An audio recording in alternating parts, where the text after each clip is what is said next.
broadcast. I'm sure we're going to have a few folks that are going to continue to filter in as we go, and that'll be great. But welcome everybody to our first webinar. So maybe requesting a little patience as we go, but hopefully the technology cooperates, and we do everything, press all the right buttons in the right order. I'm Eric Sutton with Detection and Measurement Systems. I actually joined DMS back in 2001. So very happy to be here, and we founded. Mark Dundas founded the company in 1994, and so this is a great opportunity for us to share and have Mark present to you. We're going to be talking about really a technology as opposed to really focusing around a product. So this is going to be educational from that standpoint, and so we're going to be talking about acoustic ultrasonic leak detection, gas leak detection. So it's a fun topic, and Mark has spent a good amount of time putting this presentation together, and we're excited to share it with you. So without further delay, just to walk you through the webinar platform real quick. We do have some handouts down there at the bottom on the left-hand side, and then we'll have some polls a little bit later on, and then a questions section. So as we're going through the presentation, please feel free to drop your questions in there. I can answer those back to you, and then if it's something that we need to share out to the group, we'll share that out as well. And we do have some things at the end of the presentation that we do have to share with you as well. Some other handouts, which should be nice. You should like those. And yeah, I'd like to introduce Mark Dundas, who's going to be presenting to us today. So Mark, I'm about to hand this over to you and let you take it away. So all right, fire away. Do that here. Transfer control. There you go, Mark. Get my video going and accept. There we go. All right, very good. I hope everybody can see me and everybody can see the presentation. First of all, happy Wednesday to everybody, and we're absolutely thrilled to have you join us for this presentation. Thank you for taking the time. I know your time is valuable, and we're going to do our best to make sure that this time spent is worth your while. So anyway, this discussion is going to be on the subject of enhanced gas leak detection using ultrasonic gas leak detection technology. And you know, and a quick background on myself, I should mention this, that I'm Mark Dundas, President of Detection and Measurement Systems. I'm in my 41st or 42nd year as a gas detection guy. And through all of those years, I've been selling, supporting, commissioning, troubleshooting Honeywell Analytics gas and flame detection products, along with a variety of other products that we sell, of course, here at Detection and Measurement Systems. So you can't do anything for 40 years without getting pretty good at it. And so, I'm going to try and share information with you that it'll be educational, and you'll learn a little bit about a product that we offer on this topic. But I wanted to start with a brief review of traditional gas detection technologies, because it's best to start by understanding what the problem is and why alternative means of gas detection at a site or Hey, Mark. Yes, sir. Would you mind just trying to move your mic just a little bit closer? It's getting a little bit garbled. I think it's just. All right. Is that better? A little bit better. Thank you. Okay, and I'll speak up. Okay, so I'm going to start by talking about point combustible and toxic gas detection. And, point is in exclamation marks there, because the thing about point gas detectors is that they measure the gas concentration that is present at a single point in space occupied by the point gas detector. If I had $1 for every time I was asked what the area coverage is of a point combustible or toxic gas detector, I'd be a wealthy guy.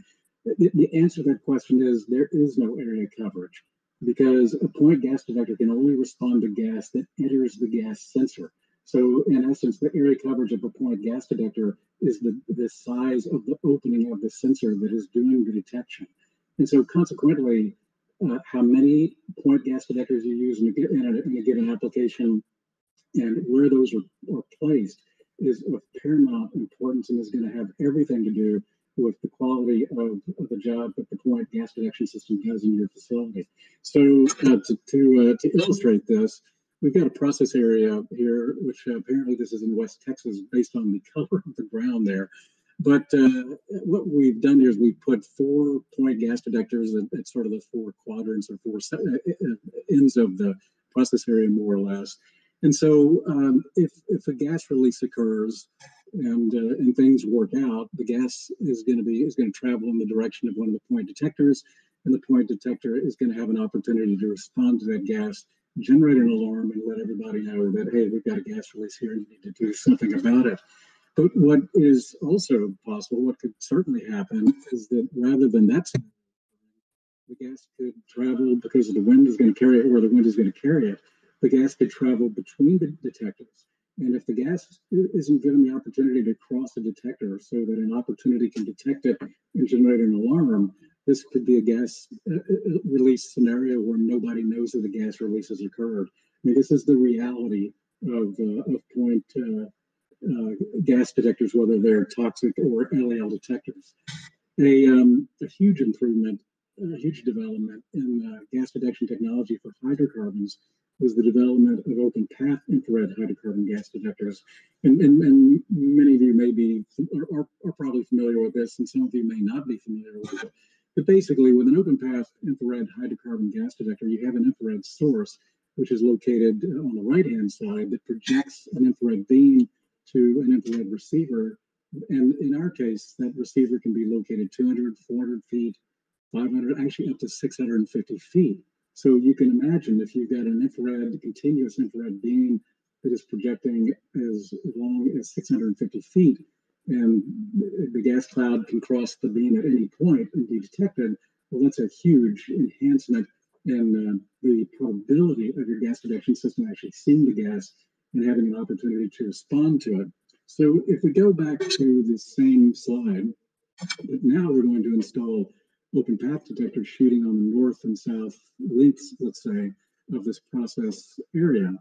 Then you've got pretty darn good coverage with these 2 open path detectors. And if a gas release occurs, the gas is, let's say the wind's blowing from the north, it blows it to the south into the beam path, and we've got a great opportunity to see the gas, to respond to it, and alarm to it.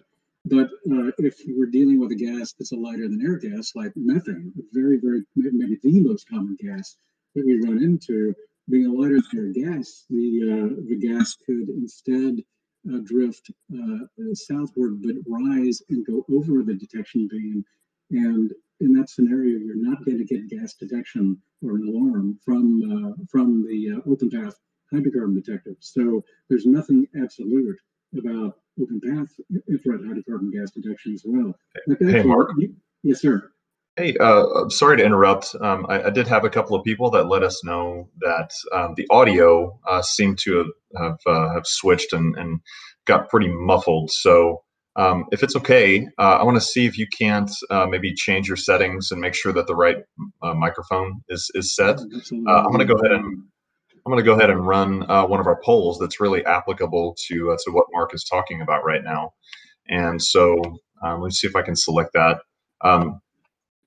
Let's see here, start poll. So you should see up on your screen, when you are designing a gas detection system, what process do you use determining gas detector placement and quantity?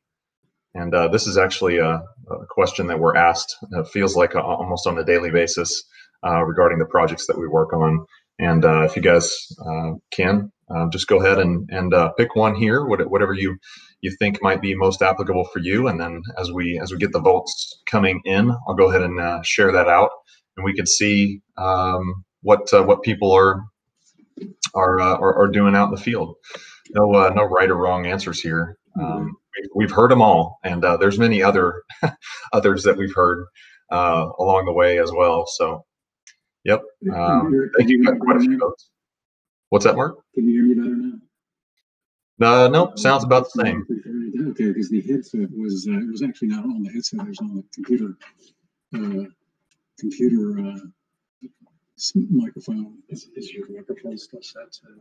It looks like, sounds like it's coming from the camera. That was great. We got quite a few votes coming in, so thank you everybody for doing that. You can. I'm going to go ahead and show the results now. So we have a few people that have voted in, and I saw one just come in right before I was about to click the button here. So show the results. All right. So the old method of placing detectors every X amount of feet is actually great to see. People not selecting that one, but so hazard analysis, third-party performance-based design. That's great to see people looking and using that. And then we do hear and see this quite a bit with no methodology, just estimating and best practices or best placement as you possibly can. So an interesting mix in there. Maybe no real revelations, but good to see that. I appreciate everybody participating in that. So hopefully gave Mark a chance to do some finagling on the audio. How are we doing, Mark? Yeah. So my computer was not set on my headset for some reason. It's set on that now, and I hope this is better. If it just clicked, it just got better. Oh, it did. Okay, perfect. All right. So we'll march on if you're ready to go. March on. Okay. All right. So all right. Very good. Glad they got sorted out. Sorry about that. Okay. So anyway, so we're going to move on beyond open path gas detection and discussing the limitations that are important to understand about traditional gas detection systems. And so just how effective is traditional gas detection? And before I get into the numbers here, I think it's important to emphasize that the effectiveness of a gas detection system is going to have everything to do with the design of the gas detection system. Whether the gas detection system was designed with sufficient detectors, are those detectors placed in the right location? There's a tremendous amount that goes in to achieving those two goals. And it's very difficult to shoot from the hip and say, yeah, let's put one over there and a couple over there. What's really required is somewhat a company that can come in and do a hazmat study and do gas dispersion analysis, performance-based analysis, basically to determine how many gas detectors should be used and where they should be placed. So I don't want to oversimplify the question on that topic, but also the information we're going to look at is going to be based to a large degree on poorly designed gas detection systems being common. So basically, a number of years ago, I acquired this data. This is what you see on the screen here. And this is actually data that was generated by the HSE over in the UK, where they did a survey of gas releases and spills that occurred at industrial facilities over a period of a year. And this is that data that you're seeing here. On the left-hand side, I've circled in the blue circle the different types of events: liquid spills, gas releases, two-phase releases. And then for you longhorns out there, me being a Texas Tech Red Raider, so I object to having conceded to the longhorns here. But I've got detection mode circled in the longhorn orange. And so this is showing how the gas release was detected. And circled in green are the events that were detected. All right. Hey, Mark, I'm going to have to interrupt you one more time. It almost sounds like there's a microphone connection issue, and it's starting to get a little bit worse. So can you try to unplug and let's see what it sounds like without it. All right. Okay, can you hear me now? No, try to unplug it there, and let's see if we can get it. I did unplug it now. There, perfect. It's working. Okay. Just like that. Actually, okay, that's what I'll do. Okay. I'm sorry for the technical problems, everybody. We did a trial run this morning and didn't have any problems. As fate would have it, this is what happened. So exactly. All right. Sorry about that. So circled in green are the events that were detected by fixed gas detectors. Circled in red are events that were detected by other means. Okay. So let's go to the next slide and see what they mean by other means. So circled in red are the other means of detection, which includes visual detection. Somebody saw the release. Detection by sound. Somebody heard the release, which would have had to be from high pressure, from a high pressure vessel or pipe.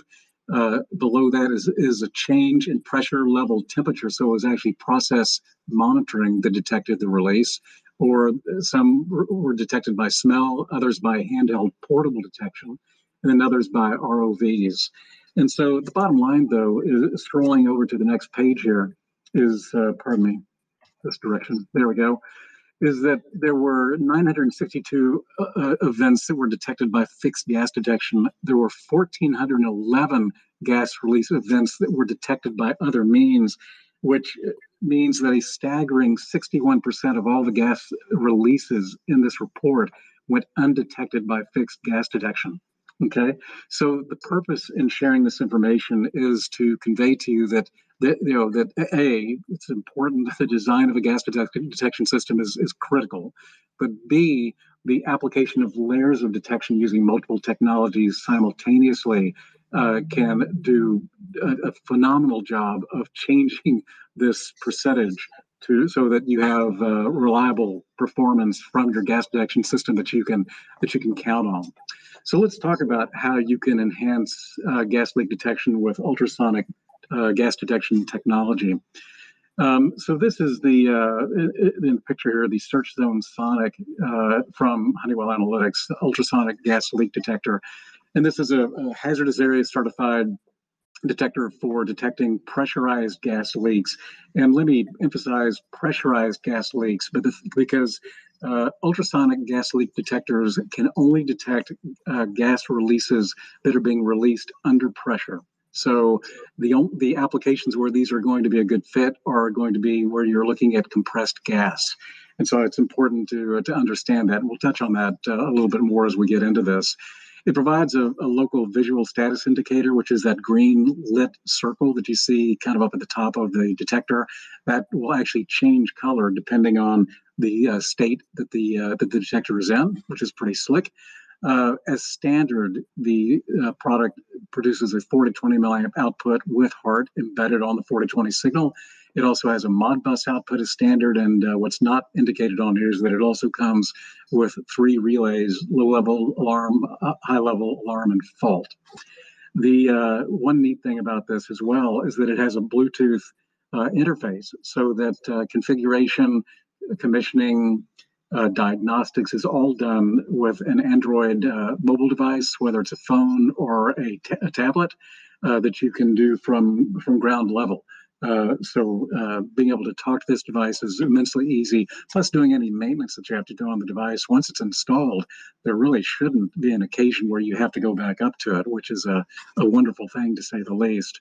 This is Class 1 Division 1 certified by UL, but of course it has ATEX and IECEX certification, a multitude of certifications for use around the world, in addition to Class 2 Division 1 certification. So you can use this in a dust-laden environment, and it'll be perfectly suited for that. It comes standard with a painted 316 stainless steel housing, and then it comes with 2 3/4-inch NPT entries for the North American certified version. There'll be metric entries for European certified units. So how does ultrasonic gas detection work? And if you know detection and measurement systems, and you've sat through our presentations, you're not going to go through a presentation without a discussion about how the technology works, because that's what is most interesting and what's at the core of importance with these products. Hey, So, hey, Mark. yes, sir. This might be a good place for us to ask. We're very curious people, as you were just talking about. We're so curious that we'd love to know exactly how technology works. And so, we do have one more question, only one more poll. If you guys would like to participate, please do. Who is currently using acoustic leak detection? So this might actually help us understand a little bit more about who's joined us today, and let us know if this is new to you or not new, or if it's something that you're really interested in. So please vote away, and we'll do that for just a moment. I think everybody here is really interested in what Mark was just talking about, which is diving into the technology. How does it work? Where do we use it? Those types of things. So we've got a few folks that have joined in here. So I'll go ahead and share that. We did finally get one yes.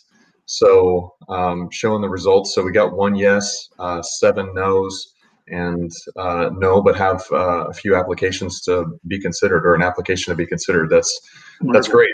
And we'll definitely look forward to visiting with you here after the webinar to see if there was more information we can provide, of course.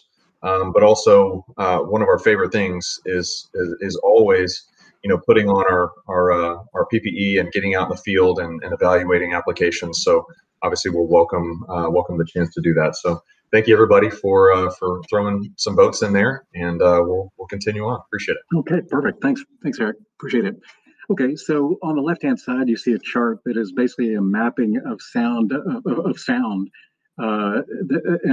it's divided into two areas. And the first area on the left-hand side is what's described as the audible range, and this is the range from 20 hertz to 20 kilohertz that is audible to you and me. Although my range is narrowing as I get older, I've noticed. But anyway, this is sound that we can hear. And then in the right-hand side of that chart is a region that is referred to as the ultrasonic range. And this is a range from 20 kilohertz, over 20 kilohertz.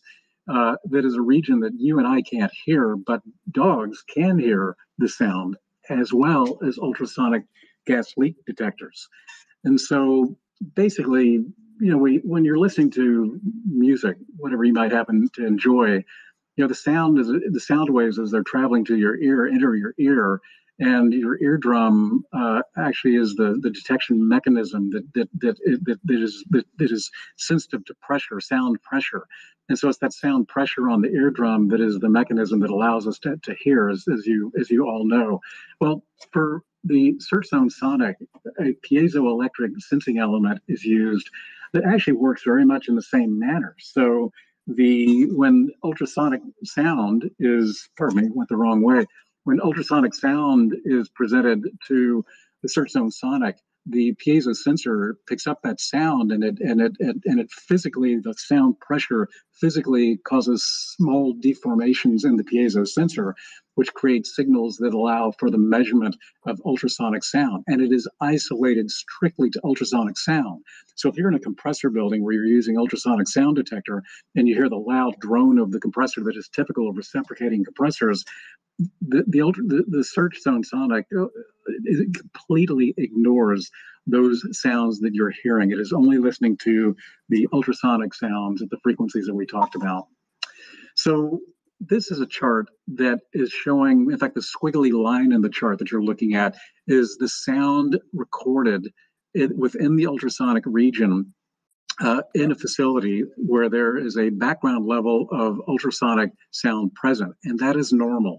In most applications, maybe even all applications where ultrasonic leak detection goes in, there is a background level of ultrasonic sound that's produced by equipment and equipment within the facility. And what you'll see, though, is that line is located below what is referred to as the safety margin, which basically the alarm threshold is the upper line above that red arrow where an alarm will occur if the sound exceeds that level. So in this case, there's no alarm. It's just ambient background levels that are below the alarm threshold. What happens is when you suddenly get a big a bump in the dB level at that ultrasonic level, that curve suddenly spikes up and it can cross the alarm threshold, which has the prospect of generating an alarm. However, this is a gas detector, a gas leak detector under pressure. Instrument air is a gas, or compressed air is a gas. So if someone opens a compressed air line, that's going to be picked up by an ultrasonic leak detector as well. And so you don't want to have nuisance alarms. And so basically a time delay is programmed, and you have the latitude to set that time delay up to 10 minutes. A time delay is programmed into the detector to require that excursion above the alarm threshold exists for a given period of time before an alarm is going to be generated. In this case, the dB level dropped back down below the alarm threshold and no alarm was generated. However, if this had been the scenario because of a gas release that was a prolonged, extended excursion above the alarm threshold, well, after the time delay, at that point, you instantly get an alarm from the detector. The response time of this detector is less than 1 second to the detection of a dB sound level that makes that excursion above the alarm threshold. So it's a function of the delay period in terms of at what time period, once that release occurs, are you going to be notified of the release. Okay, so moving on, this is the same area that we were monitoring where we've got the 4-point detectors that we had used previously.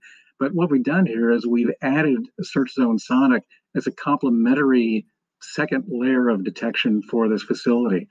And one of the, again, we talked about the limitations of point gas detectors. One a limitation of point detectors that SearchZone Sonic does a beautiful job of addressing is this, and that is that a SearchZone Sonic does have an area coverage. It's listening for sound in a circumference around the SearchZone Sonic. And so finally, thank goodness, a gas detector that finally has area coverage, because that is something that the industry has needed for a very long time. And you can appreciate how the weaknesses of point detectors are compensated by the strength of ultrasonic gas detection by the application of both technologies in a given installation. So, talking a bit about the area coverage, this is a map that has been created by the fact. In fact, I pulled this from the SearchZone Sonic manual. So this shows you what the area coverage is of the SearchZone Sonic to a leak rate constant at 0.1 kilograms per second. And so basically, when you have a release, how loud that release is going to be through a puncture in a pipe or a loose flange or whatever it might be is going to be a function of the pressure and the size of the opening that the gas is leaking through. So there are a lot of variables to to just how loud that's going to be. But what this illustrates is that the standard default area coverage that you get to a leak of that size is a 20-meter on-axis radius. So basically a 65-foot on-axis radius around essentially the front 180 degrees of the SearchZone Sonic. So that's 150 feet of area coverage, basically from one side to the other. So that's a very, very large area that is covered. But there's one thing I need to add to this is that just like when you're in a room at a party talking to friends, and as the crowd gets larger and larger and the noise gets higher and higher, in order to have a conversation, you need to get closer and closer to have that conversation with your friend, because the background noise level is requiring that you speak above that the noise level in order to be able to hear one another. And that also applies to ultrasonic gas leak detection. So this is a circle, and this is that 20-meter on axis from the center point area coverage that is the standard default configuration. And this is based on a background level of 40 dBu with an alarm threshold set at 46 dBu, which is so 6 dB higher than the background level. However, in a higher noise environment, and in this case, in this illustration, it's shown as a 60 dBu, which is an immensely louder environment, then that actually contracts the area coverage of the ultrasonic gas leak detector. And now, in this case, because the background level is 60 dBu, the alarm threshold is set at 66 dBu as that alarm point. And so you can see how the size of the area coverage contracts with higher background levels. So this is something to be aware of as you apply ultrasonic gas leak detection into applications that they go into. You're able to see the background levels via the Android app very, very easily. It's an immensely useful tool for setting your alarm threshold. So this is something that's very easy to configure in the field. So let's just review the advantages of ultrasonic gas leak detection. Then we're going to look at the disadvantages, because no technology is perfect. First of all, large area coverage. That's been addressed in the slide that we just got the slides that we just looked at a moment ago.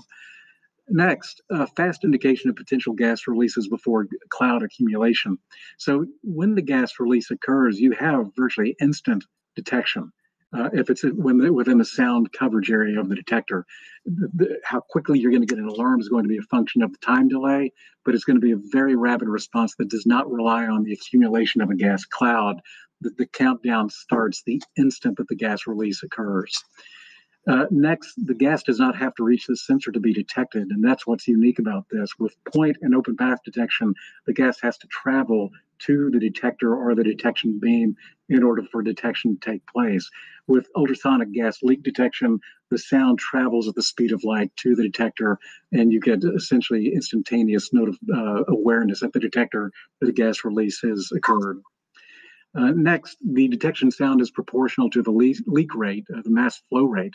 The greater the leak rate, the greater the ultrasound generated. So we looked at a circumference in an area of coverage, but that was based on a given leak rate.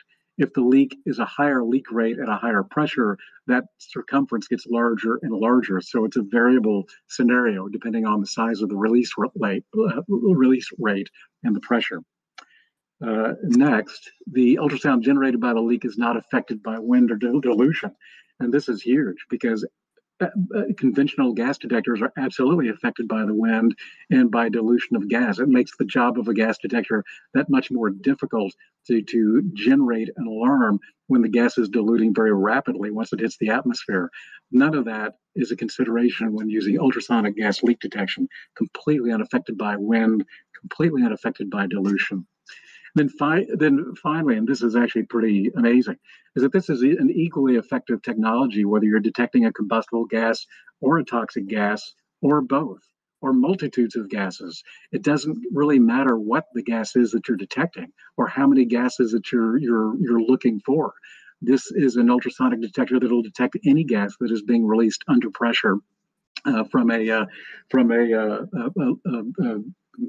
hole or a flange or whatever the source might be. So that is a uniquely and immensely valuable advantage of ultrasonic gas leak detection. Hey, Mark, yes, sir. If I can interrupt you real quickly, we did have one question that came up that might be applicable to the slide that you were just on, or maybe the other slide previous. Is the background level utilizing only the ultrasonic range that is monitored or all sound spectrum? Yeah, great question. It is only utilizing or only taking into consideration ultrasonic sound. And actually it's ultrasonic sound between 17 to 70 kilohertz. So that's the window that the SearchZone Sonic monitors. It completely ignores everything that is outside of that window, and that is all well within the ultrasonic range. Okay, thank you. Appreciate the question. Okay, and on to limitations. And so first of all, the detector will not detect gas releases that occur at very low pressures, and those will be pressures below 2 bar. So we can detect releases at or above 2 bar, although they'll need to be relatively near the detector in order to be picked up because that is not a particularly high pressure. Next, the detector will not detect gas that migrates from outside of the ultrasonic detection range. So this is sort of interesting because with a point or open path detector, this protecting an area of the plant. If you have a gas release that travels over from another area of the plant, the point and open path detectors have the opportunity to detect that gas release and to alarm to that gas release. But with an ultrasonic gas leak detector, if the gas is traveling over from another area of the plant that's outside of the range of the ultrasonic detector will not detect or respond to that gas release, again because it's listening for the sound within the range that it's monitoring. So that's a limitation as well. Ultrasonic leak detectors do not quantify or identify the gas type. So this is not going to tell you whether it's an H2S release or a methane release or just what it is that the detector is detecting, only that some gas of some type has been released under pressure within the earshot of this detector. Next, it will not detect gas clouds that result from evaporation of heavy gas or liquid pools, aka do not use ultrasonic gas leak detection in liquid terminal applications where the target gases are from liquid spills. That's a application where there's going to be no value to using ultrasonic gas leak detection. Next, they cannot distinguish what is leaking: air, nitrogen, methane. So yeah, this is a limitation that we all need to be aware of, because air and nitrogen are both gases, and if they are present under pressure and are released within earshot of the detector is going to respond to it. But usually, ideally, if it's air releases, they're going to be quick releases over, for a short number of seconds. It's difficult to say. Every application is different, but this is where the time delay comes in, where you configure the time delay to deal with those sorts of releases from air or nitrogen or any other pressurized non-target gas that you might have in your facility. And then finally, activations by other sources of ultrasonic sound. For example, pressure relief valves, a perfect example. So if you have a pressure relief valve on a tank that releases, does its job basically to relieve pressure on a tank, that's a release of gas under pressure. Excuse me. Those tend to be short in duration, and again, those are dealt with by the time setting that you use for the time delay. So just to reemphasize, yes, sir. One good question I think that that could come into play from the previous slide. Yeah. Is ultrasonic gas leak detection replacing fixed detectors or just contributing with a better detection method? Let's go back to the next slide I was going into, because I wanted to reemphasize this point. Ultrasonic gas leak detection is considered a complementary technology that you would use with other forms of gas detection. And so it really is not viewed as a standalone method for detecting combustible toxic gases that exist at your facility. It is intended as a second layer of detection.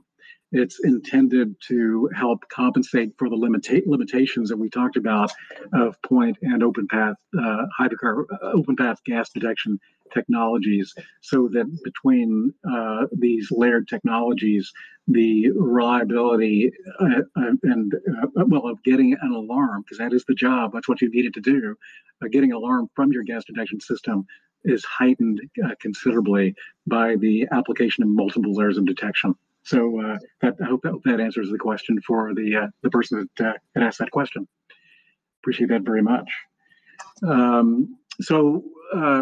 about to wrap this up, and I wanted to just really quickly touch on the Bluetooth connectivity, which is just an immensely valuable tool.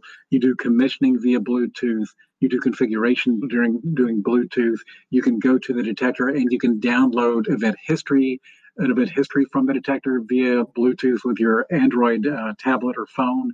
You can also download a 3-month, 1 week, 3-month, or 6-month background ultrasonic level map that'll tell you what the background levels have been over that entire period of time. And it goes on and on and on, the multitude of things that you can do with your Android app. Keep in mind that the SearchZone Sonic is a SIL 2 certified product, which means that anything that is subject to failure in this detector is monitored for fault, which in order to do that, there's an immensely high level of diagnostics that is used in this detector.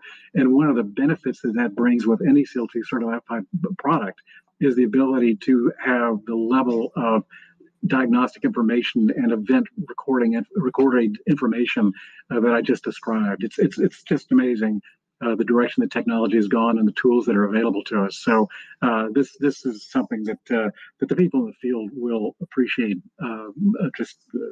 tremendously. So that finishes the presentation, and we'd like to open this up to any more questions, and I'll kick this over to our moderator, Eric Sutton. Oh, moderator, all right. Moderator, excuse me. Well, in the political season, I figured I'd call it the moderator. Call you the moderator. Might be a bad word to some people these days. But, So we got a question that came through. Is there a portable version for this type of detector? Currently, Honeywell Analytics does not offer a portable ultrasonic monitor. That is not available. I'm unaware, I should say, of whether that is a product that is going to be available. We have mentioned this to Honeywell Analytics previously, and so it is something that is on their radar that they're aware of as something that could be a valuable tool. So we'll do a follow-up on that and try and make that information available to our customers.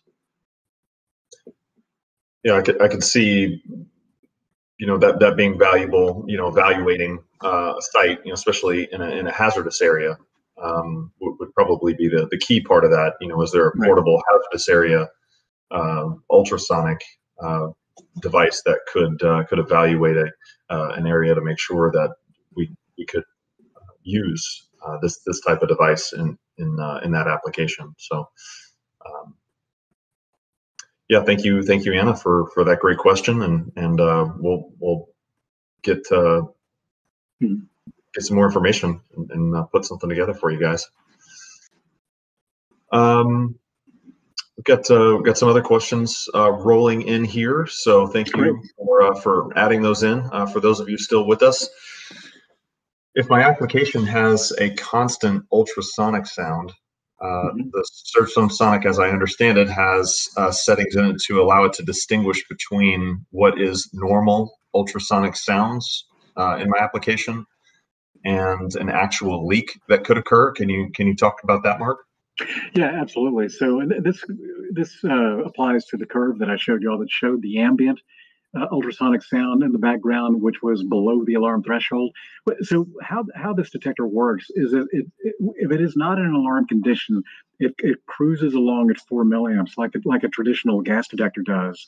But then if you have a excursion above your alarm threshold at 6 dB above what is established as the normal ambient level, what will happen is the milliamp output is going to jump to 16 milliamps.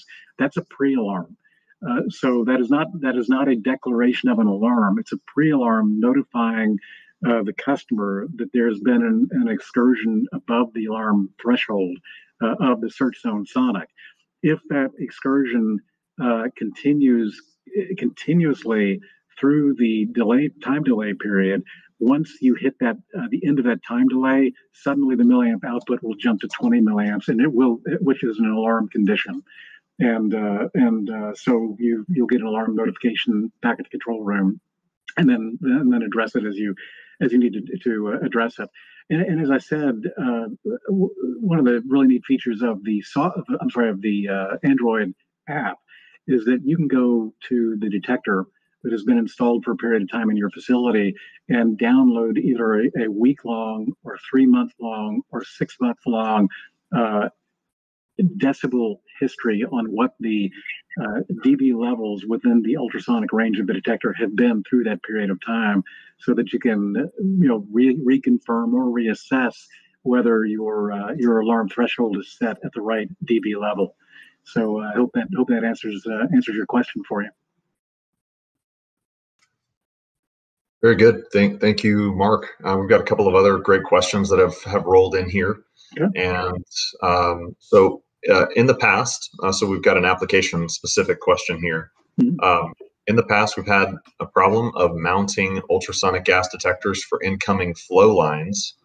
Will water splashing on the detector be an issue, or water splashing be an issue? No, water splashing is not an issue at all. This is rated IP66. Which means that it is rated to be basically unaffected, protected against hose down of the detector.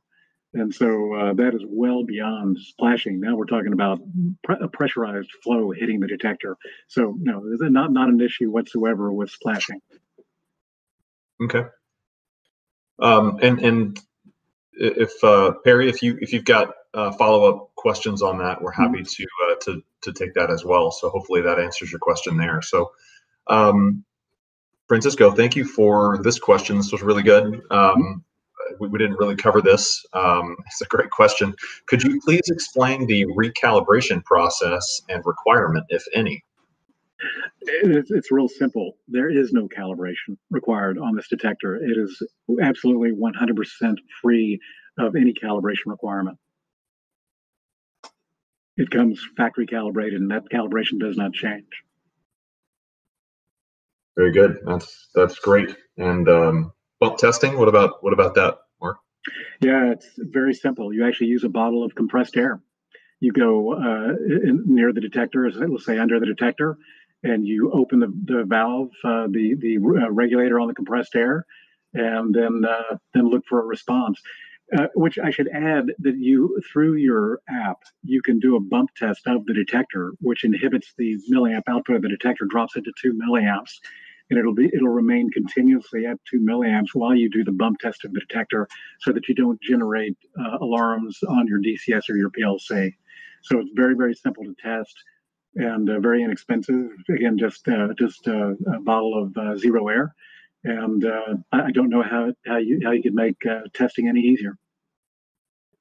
Very good. All right. Along those lines of maintenance, how often does the sensing element require maintenance, and what is the lifespan of the sensor, if any? Yeah, I'll plead ignorance on the lifespan of the sensor. It's going to be years, but there is no maintenance to do to the sensor. One of the beauties of the piezo electric sensor is that it's an immensely robust sensor. And what's interesting is if you hold one of these sensors in your hand, it has a sort of a ceramic feel to it, kind of a porous ceramic feel to it, and it's hard to imagine that it's actually able to produce the measurements that it does, because it doesn't feel like it's going to in any way or form contract because of the presence of ultrasonic sound. But it's an immensely robust sensor, and there really is nothing to do from a maintenance standpoint. I'd add as well, though, that an ultrasonic gas leak detector should be installed in essence very similar to the way an optical flame detector would be installed. So it should be elevated at an elevated level, angling downward towards the area that it's monitoring. And one of the advantages of doing that is that any dirt, dust that's present, well, the piezo sensor is pointed downward, so that there's very little tendency or very little reason why dirt and contaminants would have a tendency to want to attach themselves to the sensor. So that's a benefit of that orientation. So I hope that answers the question. Very good. We do have a 10 years quoted, not specific to the sensor itself, but talking about just not the piezoelectric sensor, but there is in the documentation, it talks about 10 years of lifespan for our detectors. So excellent. All right. Well, I think we're pretty much wrapping it up here, and I want to thank everyone for joining. Really appreciate all of the questions and participation, and appreciate you guys being patient with us through some of our technical glitches as we did this for the first time. Please let us know. Actually, we should have mentioned this earlier. We talked about wanting to get on site with you. We'd love to have an opportunity to evaluate applications for anything related to fire and gas detection, of course, including ultrasonic leak detection. So please reach out to us and let us know. We'd love to evaluate I think we had a few people that would like us to evaluate an application to add an additional layer of protection using ultrasonic leak detection. So please let's follow up after this event and work with you one-on-one with that. And if you want to you shouldn't have any trouble getting a hold of us since you're here. But sales@detect-measure.com is one location. Mark Dundas is mdundas@detect-measure.com. And of course, feel free to call us anytime, 713-541-9800. Other than that, thank you again. And we'd love to. Oh, I'm sorry, Mark. I know you wanted to offer a trial opportunity with the SearchZone Sonic, if there's any interest in an application. Yeah, well, and you touched on it. We would be thrilled to have the opportunity to arrange for a trial SearchZone Sonic for a customer, that any customer that has an application where they think this would be a great fit. And of course, we've skimmed the surface on this technology, and there's a lot more that we have to share. So yes, if you think that this has potential to help solve a gas detection need that you have, please reach out to us.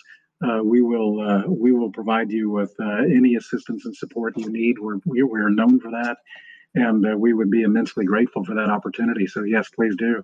And I wanted to say thank you as well to all of y'all. You know, you're all busy. Your time is valuable, and we're appreciative and humbled by you taking the time to join us for this presentation. I hope you found it of value and worth your while. So thank you so much for that.